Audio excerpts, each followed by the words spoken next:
Средношколците во октомври очекуваат комбинирана настава и постепено враќање во училишните клупи. Во спротивно, за во ноември се закануваат со целосен бойкот на наставата.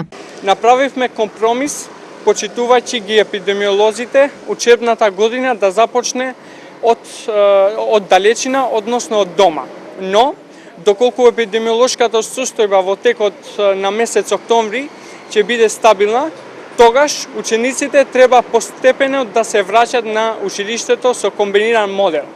Во случај тоа да не се случи, секој ученик ќе ја бойкотира онлайн наставата во ноември. Од Министерството за образование настава со физичко присуство дозволија за само 600 училишта во државата, од кои најголемиот дел се подрачни, со по само неколку ученици. Сите останати наставата од утре ќе ја следат онлайн и покрај тоа што неколкудневните последователни тестови на платформата покажаа нејзина сериозна нестабилност. Ова е процес во кој што само сите заедно може да успееме.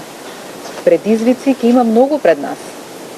Денеска се пушти инструкции да наставниците се пријавуваат преку вториот дел, не директно на платформата, за да може да се одржи класниот час. И тоа е тестирањето кој што се изврши вчера и беше успешно.